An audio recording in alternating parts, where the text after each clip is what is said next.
오히려 진심을 드러내는 순간 관계가 틀어지기도 합니다. 오늘 데일 카네기의 통찰을 통해 진심이 때로 사람 사이를 갈라놓는 이유를 찾아보겠습니다. 많은 사람이 솔직하게 대하면 모든 문제가 해결될 것이라 믿지만 정작 현실에서는 오해와 갈등이 잦아든다. 첫 번째로 떠올릴 수 있는 이유는 진심의 기준이 사람마다 다르다는 점이다. 어떤 이에게는 작은 배려가 큰 진심으로 다가오지만 다른 이에게는 그저 예의 차원으로만 보일 수도 있다. 같은 행동이라도 상대가 어떻게 받아들이느냐에 따라 전혀 다른 의미가 된다. 가령 평소에 말수가 적은 사람이 용기를 내어 따뜻한 말을 건넸다고 생각해보자. 본인은 진심을 전했다고 여기지만 듣는 이는 왜 갑자기 그렇게 친절하게 구는지 의심할 수도 있다. 이처럼 마음을 담았다는 사실이 언제나 상대에게 명확히 전달되는 것은 아니다. 사람은 자기가 보고 싶은 것만 보는 경향이 있다는 말도 있다. 심리학에서는 이를 확증 편향이라 부르기도 한다. 누군가의 진심이 느껴져도 그 사람에 대해 부정적인 선입견을 가진 이는 이미 마음을 닫고 있을 가능성이 높다. 그렇게 되면 아무리 진솔한 언어를 쓰더라도 껍데기만 남게 된다. 무언가를 전할 때 우리는 흔히 말의 내용만을 중요하게 여긴다. 하지만 몸짓, 표정, 목소리 톤 등 다양한 비언어적 단서도 함께 작동한다. 진심을 담아 이야기를 해도 어색한 표정이나 건조한 어조가 배어 있으면 상대에게는 진심이 아니라 형식적으로만 느껴질 수 있다. 결국 진심이 전달되는 데에는 복합적인 요소가 작동한다. 때때로 진심이란 것을 너무 쉽게 말로만 표출하는 경우도 문제가 된다. 수시로 진심이라는 단어를 입에 올리면서 실제 행동은 따르지 않는 사람을 만나면 그 말을 믿기가 어렵다. 말은 공허해지고 신뢰는 흔들린다. 이처럼 진심을 전하려면 말뿐 아니라 행동으로 뒷받침해야 한다. 반면 어떤 사람은 진심보다 효율을 중시해야 한다고 주장한다. 회사나 조직에서는 개인의 감정보다 객관적인 성과가 더 중요하다는 시각이다. 이런 분위기 속에서 누군가가 마음을 다해 다가가도 업무 효율을 해치지 않느냐는 식으로 비난받을 수 있다. 결국 진심이 통하지 않는 이유는 여러 가치가 충돌하는 환경에 놓여 있기 때문이라는 말이 된다. 무엇보다 진심이 통하기 위해서는 서로에 대한 기본적 신뢰가 필수적이다. 신뢰가 전제되지 않으면 상대는 내가 어떤 말을 해도 의심부터 하게 된다.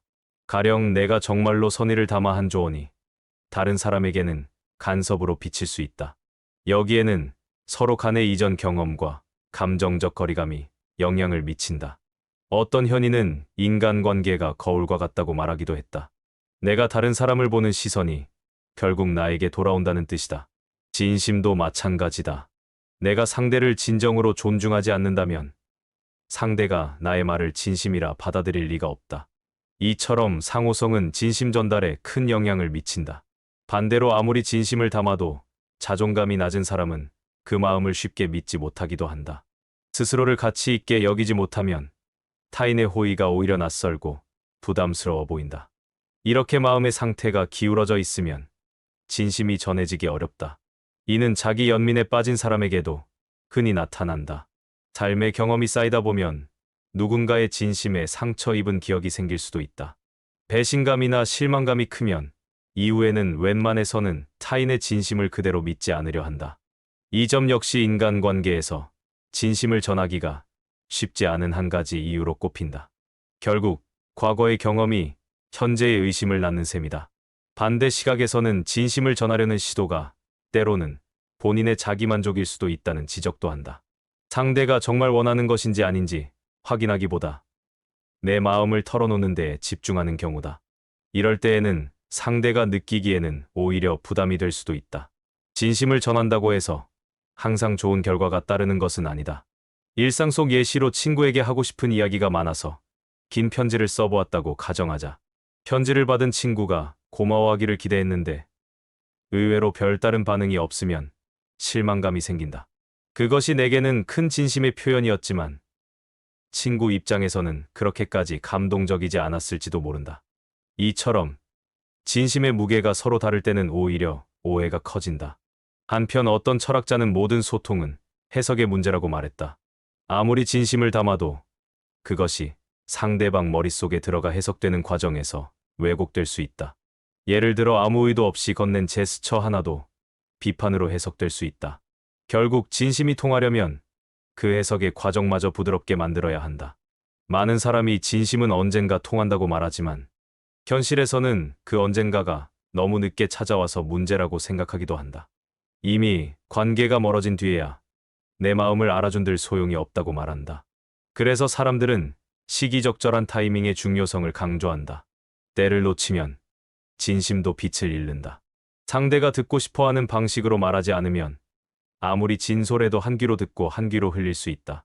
모든 사람에게 통용되는 만능 화법은 없지만 최소한 경청과 공감이라는 기본적 태도는 빠지면 안 된다. 진심이 통하려면 내 말을 전하기 전에 상대의 마음을 먼저 들여다보아야 한다. 어떤 이들은 진심을 굳이 전하려 애쓰지 말고 자연스럽게 드러나도록 두라고 주장한다. 과도하게 말이나 행동으로 표현하려다 보면 오히려 진정성이 의심받을 수 있다고 본다. 그래서 말 대신 행동으로 보여주는 것을 선호하는 사람들도 있다. 예를 들어 힘든 일이 있을 때 묵묵히 도와주는 행위가 때로는 100마디 말보다 진심을 효과적으로 전한다. 반면 자신이 느끼는 바를 명확히 언어로 표현해야 오해가 풀린다고 믿는 사람도 있다. 이들은 침묵 속에서 생길 수 있는 상상이나 추측을 경계한다. 결국 어느 쪽이든 진심을 제대로 전달하기 위해서는 상대의 성향과 상황을 고려해야 한다. 단순히 내가 편한 방법만 고집하면 효과를 기대하기 어렵다. 인간관계에서 진심이 통하지 않는 이유 가운데 하나는 많은 사람이 상대에게 무언의 기대를 걸기 때문이다. 자신의 마음을 전하면 상대도 똑같이 응답해야 한다고 여기지만 현실은 그렇지 않을 때가 많다. 이때 생기는 실망감은 더 깊은 오해로 이어진다.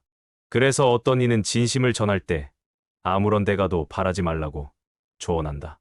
가족 간의 예시를 들면 부모가 자녀에게 사랑을 쏟았는데도 자녀가 이를 모른 채 거친 반항을 할 때가 있다. 부모 입장에서는 화가 나고 진심을 무시당했다고 느낄 수 있다. 하지만 자녀의 눈에는 그 부모의 사랑이 단순한 통제로 보였을지도 모른다. 이런 시각 차이가 쌓이면 결국 진심이 외면당했다는 오해가 생긴다. 또 다른 이유는 상대방이 믿을 만한 근거를 찾지 못했을 때다. 마음이 담긴 말이라고 해도 그 사람이 과거에 여러 번 거짓말을 한 적이 있다면 이제 와서 솔직함을 주장해도 신뢰를 얻기가 어렵다. 결국 진심은 신뢰를 기반으로 꼽히는 것이므로 신뢰를 무너뜨리는 작은 거짓이나 무심함이 누적되면 진심은 빛을 잃는다. 어떤 사람들은 솔직함만이 답이라고 말한다. 그러나 솔직함 역시 때로는 상대에게 상처가 될 수 있다. 본인은 진심을 담아 현실적인 조언을 했다고 해도 듣는 이는 독설로 받아들일 수도 있다. 이처럼 진심과 상처는 때때로 아주 가까운 거리에 놓이게 된다. 그래서 진심을 전하려는 사람은 말의 방식과 맥락을 세심하게 고려해야 한다. 여기에 더해 진심은 단순히 말하는 사람의 태도만으로 완성되지 않는다. 듣는 사람의 상태나 상황도 큰 변수로 작용한다. 예를 들어 상대가 심각한 스트레스 상태에 있으면 아무런 말도 온전히 받아들일 여유가 없다. 이런 상황에서 아무리 따뜻한 표현을 해도 상대의 마음이 닫혀 있으면 전달되지 않는다. 한편 진심은 시간이 지나야 서서히 드러난다고도 볼 수 있다. 처음에는 의심스럽게 보였던 누군가의 말이나 행동이 오랜 기간 일관되게 반복되면 결국 진심으로 인정받을 수 있게 된다. 문제는 현대 사회가 점점 빠른 결과를 요구한다는 점이다. 사람들도 관계에서 즉각적인 공감과 이해를 바라지만 진심이 증명되기까지는 시간이 필요하다. 어떤 철학자는 인간이란 상처받기 쉬운 존재이기에 쉽게 타인의 마음을 믿지 못한다고 했다. 여기서 진심이 통하지 않는 이유가 비롯될 수도 있다. 마음이 잘 닫히니 스스로를 지키기 위해 먼저 의심하고 방어하는 것이다. 이런 방어 기제가 강하게 작동하면 상대의 호의조차 견제하게 된다. 진심을 전하며도 앞선 경험이나 두려움 때문에 이를 순수하게 받아들이지 못하는 모습은 생각보다 흔하다. 예를 들어 누군가가 집안일을 대신해준다고 해도 대가를 바라는 것은 아닌지 의심하는 시기다.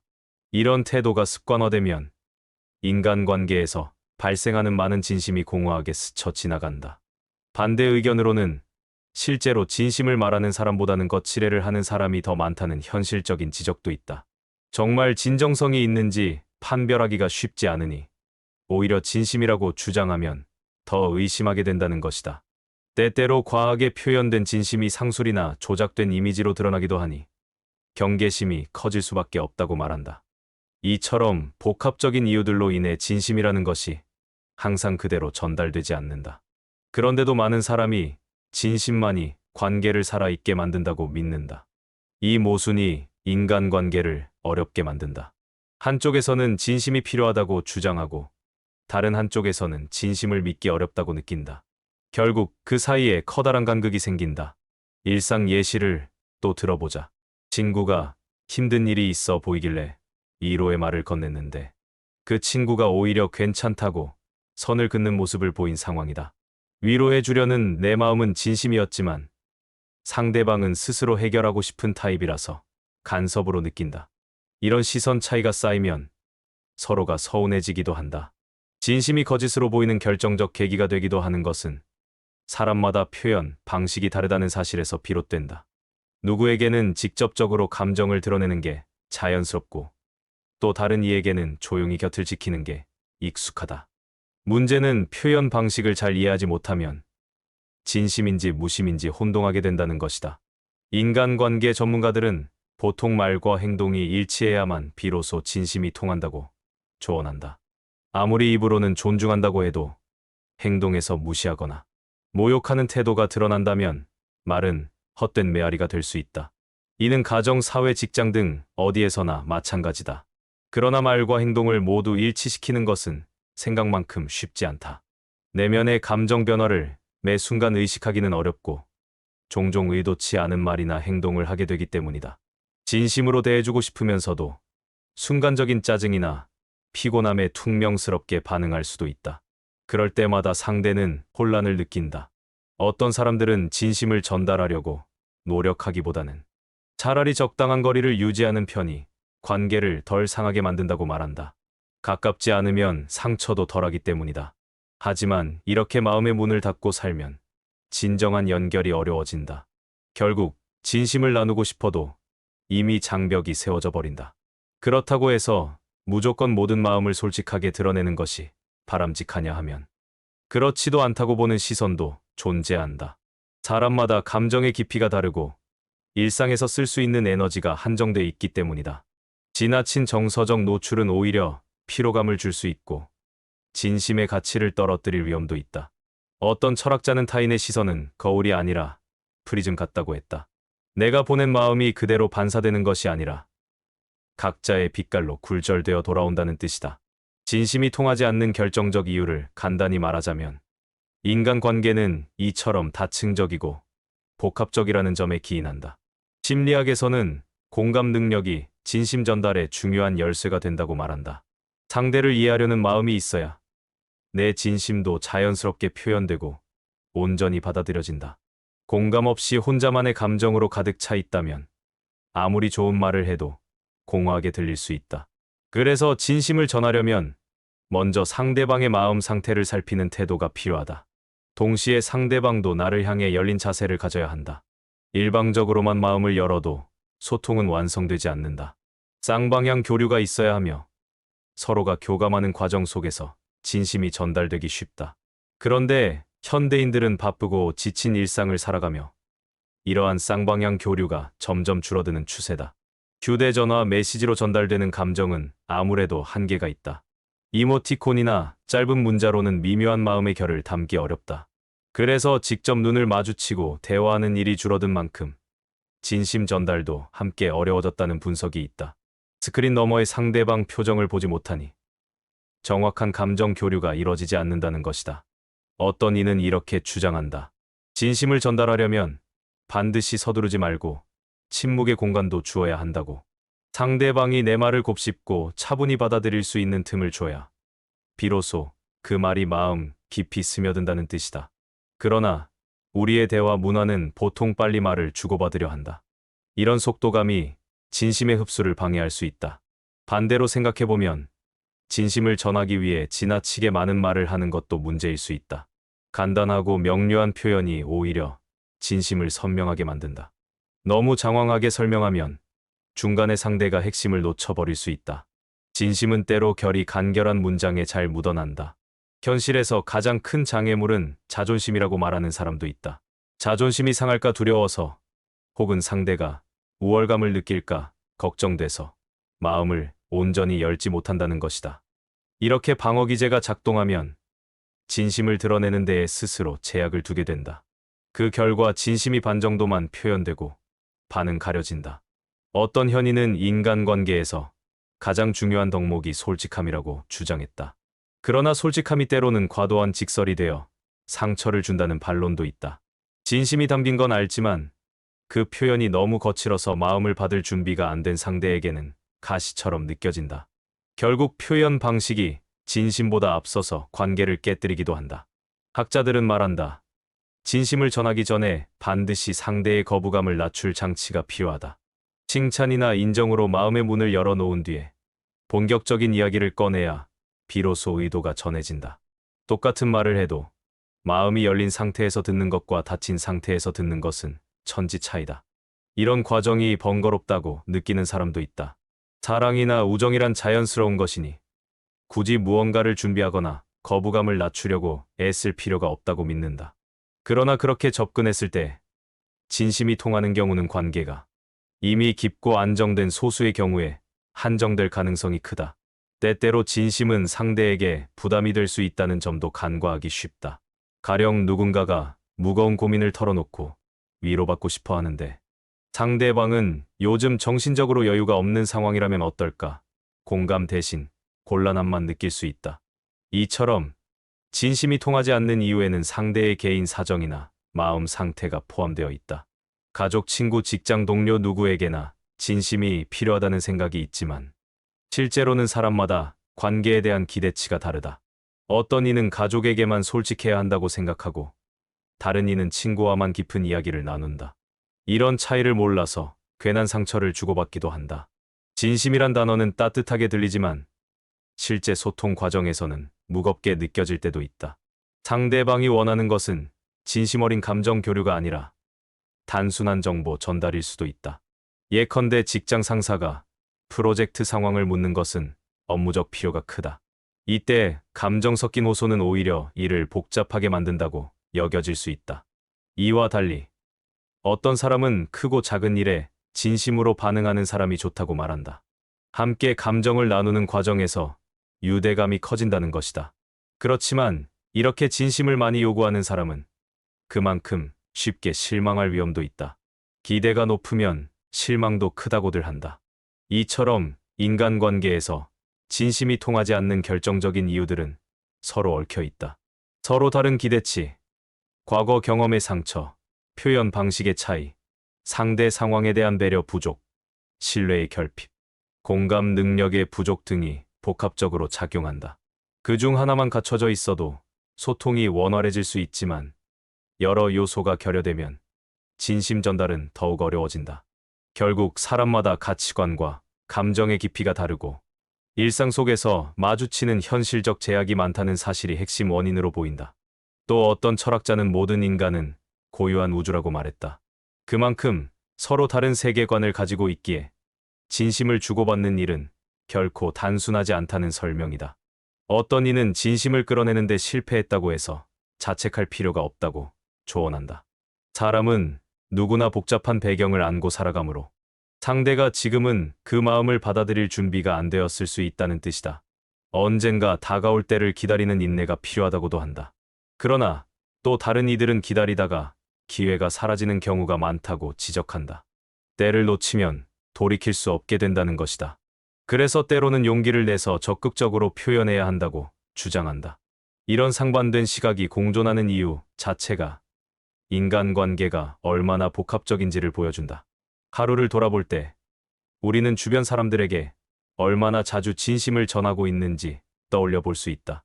그리고 그때마다 왜 마음이 완벽히 전달되지 않는지 생각해보면 위에서 언급한 여러 이유가 하나씩 떠오를 수도 있다. 결론적으로 진심이 통하지 않는 이유는 단순하지 않다. 여러 층위의 심리적, 사회적, 문화적 요인이 얽혀 있어서 때로는 진심이라는 말이 공허하게 들리기도 한다. 그렇다고 진심이 의미 없다고 말하기에는 인간관계의 본질은 그렇게 단순하지 않다. 그래서 사람들은 소통 방식과 태도, 그리고 신뢰를 쌓는 노력을 통해 조금이라도 진심 전달의 확률을 높이려 애쓴다. 예를 들어 대화를 할 때 상대의 이야기를 경청하고 작은 것부터 실천으로 옮겨 신뢰를 쌓는다. 서두르지 않고 상대의 입장을 헤아리는 시간도 가진다. 어떤 지혜로운 사람은 인내와 꾸준함이 결국 진심을 증명한다고 말했다. 처음에는 의심받을 수도 있고 때로는 오해를 살 수도 있다. 하지만 흔들리지 않는 태도와 일관된 마음이 쌓이면 언젠가 그 진심이 전해질 가능성이 커진다고 본다. 물론 모두가 그렇게 느긋한 과정을 견딜 수 있는 건 아니다. 세상의 기준이 다양해지고 인간관계도 복잡해질수록 진심이 오히려 희귀한 것처럼 여겨질 수도 있다. 그런 가운데 진심을 전달하는 길이 쉽지 않다는 것은 많은 이들의 공감대를 얻는다. 그래서 사람들은 관계를 맺을 때 점점 더 전략적으로 생각하기도 한다. 이 전략적 사고가 진심을 더욱 가리는 역효과를 낳기도 한다. 결국 인간은 완벽히 이해하기 힘든 존재들이라는 말이 실감나기도 한다. 한쪽에서는 마음을 다하는데 다른 쪽에서는 그저 스쳐가는 일로 치부해버리니 말이다. 이런 과정을 겪다 보면 누구나 한 번쯤은 좌절감을 느낄 수 있다. 그렇지만 우리는 여전히 진심이란 단어에서 따뜻함을 느낀다. 누군가가 나를 진정으로 위한다는 사실을 깨닫게 되는 순간 놀라운 힘이 생긴다. 이 힘은 때로 관계를 회복하거나 인생의 전환점을 마련해준다. 그래서 사람들이 진심을 포기하지 않는지도 모른다. 물론 어떤 이는 이렇게 반문할 수도 있다. 굳이 진심을 전하려고 애쓰지 않고 그저 적당히 거리 두며 사는 편이 덜 상처받지 않느냐고 말이다. 이런 현실적인 조언도 일리가 있다고 본다. 그러나 누군가는 인간관계의 매력이 바로 이런 위험 속에서도 따뜻한 교감을 시도하는 데 있다고 주장한다. 상처받을 수 있음을 알면서도 마음을 다해 누군가와 소통하려 애쓰는 순간의 삶의 가치가 있다고 믿는 것이다. 이 낭만적 태도는 보수적인 시각에서 보면 효율적이지 않을 수 있다.